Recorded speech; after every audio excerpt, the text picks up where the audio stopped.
Nesse ensinamento, ser amado por Deus, que foi lido mês passado, Meisama diz assim: o mais importante é procurar saber o que devemos fazer para sermos do agrado de Deus. Qualquer pessoa de bom senso sabe que o que desagrada a Deus é agir fora do caminho, mentir, fazer os outros sofrer, causar incômodo à sociedade. Contudo, atualmente existem muitas pessoas que não se importam com ninguém, achando que basta o próprio bem-estar e manifestam esse egoísmo na prática. Por se tratar de uma atitude das mais condenáveis, não há como estar do agrado de Deus. Assim, cada um precisa saber se está sendo amado por Deus ou não. Eu estava visitando minha filha e estávamos assistindo um programa chamado aquele Sérgio Grossman, Altas Horas. E ali estava sendo entrevistado um jovem de 12 anos, que a mãe dele fez uma inseminação artificial através de um banco de sêmens. Quer dizer, não sabe quem é o pai.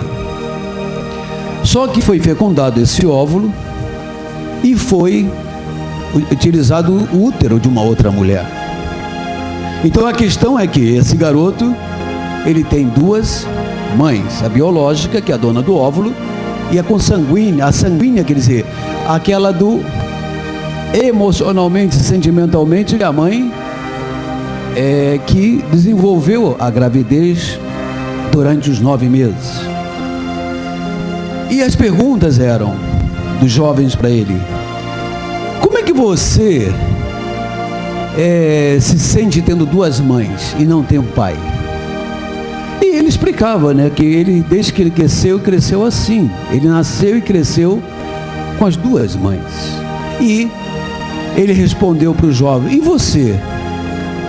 Como é que é você? Ele disse: não, eu tenho um pai e uma mãe. Então, para mim, o certo, o normal, é ter um pai e uma mãe. E esse jovem falou: mas para mim, do jeito que eu vim ao mundo, é o jeito que eu aprendi a ser e aceitar. Nessa hora, o outro jovem começou a chorar. O jovem que perguntou por quê, ele se colocou no lugar desse jovem. A minha filha olhando isso e eu olhando esse desajuste, esse novo modelo de família que está surgindo. E ela olhou mais a dor do rapaz, do garoto. E ela me chamou a atenção na hora, até muito sério assim. Eu na hora fiquei chateado com ela, sabia? Falei: puxa, eu não falei nada para ela, mas eu fiquei: puxa vida, ela não precisava e falar assim. E aí aquilo ficou dentro de mim, sabe? Puxa, eu olhei para um ângulo, ela olhou para outro ângulo, mas eu não estava contra. Aí eu falei: poxa, mas o senhor tem que me dar uma resposta. Eu vou lá na minha vasilhinha que está cheia de pensamentos de Meisama. É um pote, hein? É um pote cheio. Aí eu tirei o primeiro. Eu queria consolo, né? Eu queria que ele dissesse para mim o que eu estava querendo ouvir. Ele disse assim: o primeiro: se você tem tempo para criticar os outros, analisa a si mesmo e corrija seu comportamento. Falei: porra, Meisama, peraí, eu estou pedindo um colo, o senhor está me dando uma palmada. Eu acho que o senhor não entendeu. Ó, o senhor entendeu? Eu vou tirar outro, hein? Segundo, seguido, caiu assim: quem vive censurando os erros alheios será censurado por Deus. Falei: puxa, eu estou pedindo um ombro. Estou sentindo. O senhor está me batendo, o senhor está me dando porrada. Vou tirar o outro. Olha, no mesmo pote. Seguido. Caiu o terceiro. Aqueles que estão muito interessados na aprovação dos outros, quase sempre se esquecem de Deus. Aí eu falei: não tem jeito, é para mim mesmo. Eu pedi uma coisa, o senhor me deu outra, mas tudo bem. Eu liguei para minha filha. Filha, não liguei não, mandei uma mensagem.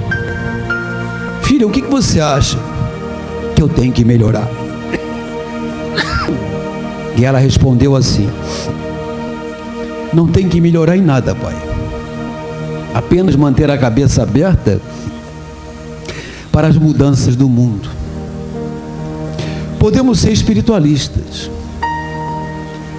mas precisamos entender que as anomalias estão crescendo cada vez mais e se tornando normais.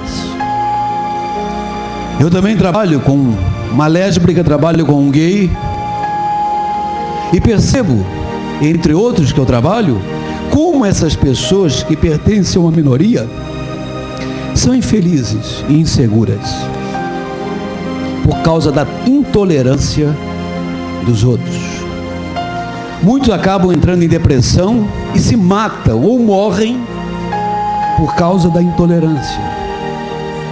Achei importante, pai, te falar isso como pessoa, mas principalmente pelo papel e cargo que você ocupa na obra divina.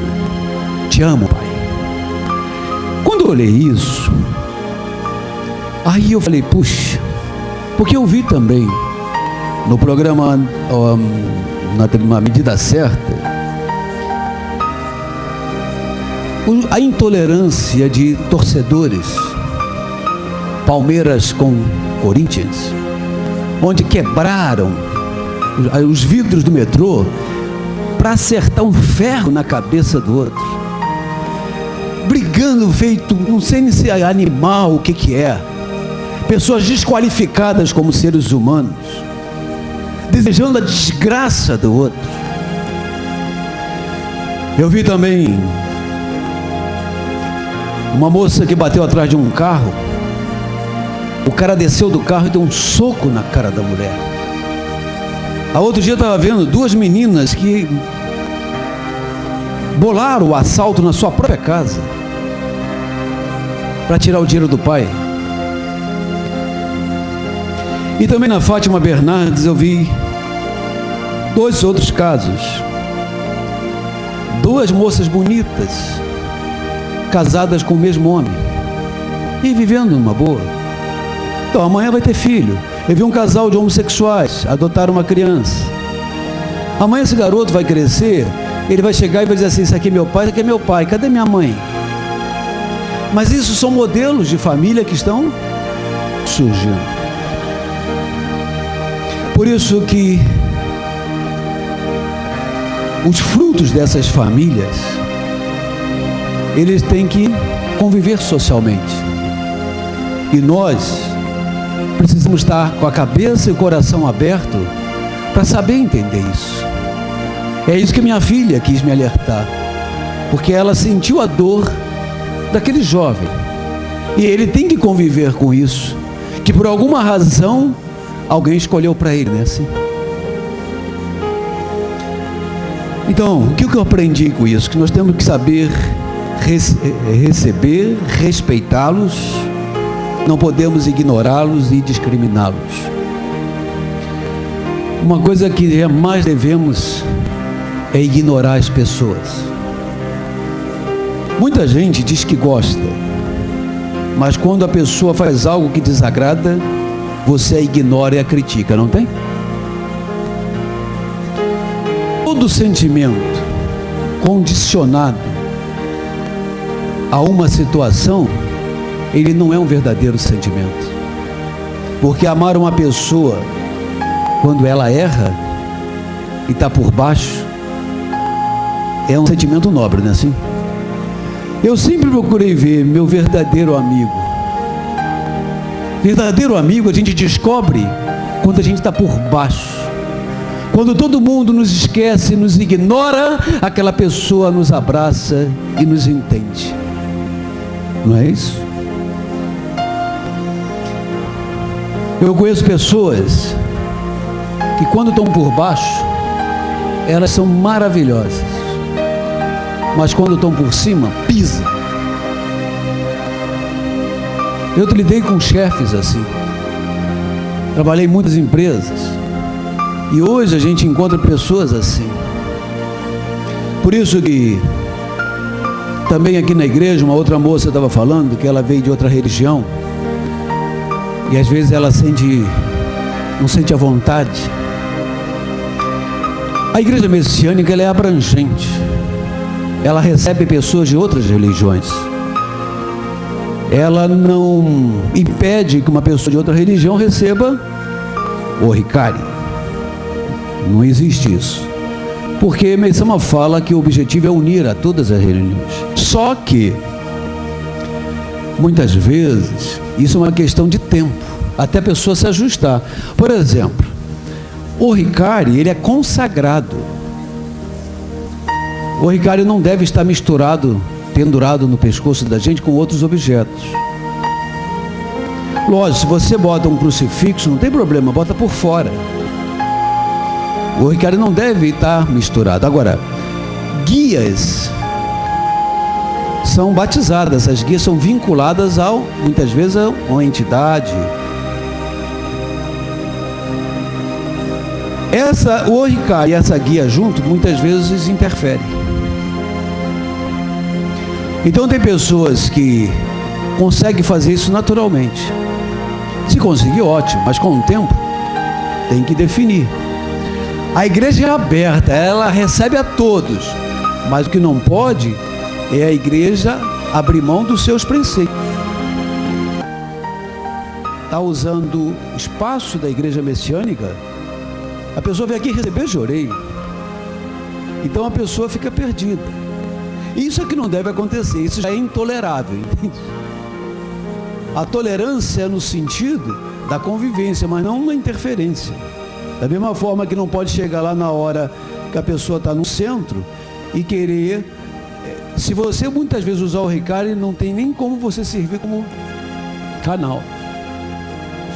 Da mesma forma também tem várias pessoas que saem daqui, vai ao centro, chega lá, a própria entidade diz, vai para sua igreja de volta, você precisa ficar lá, não é assim? Eu acho que isso chama-se Dishoi, em japonês, tempo, lugar e posição. Você tem que saber em que momento você está atuando, entende? Mesma coisa, traje. Nós não temos um rigor com os trajes, mas determinados trajes têm que estar de acordo também com a nossa liturgia, tá ok?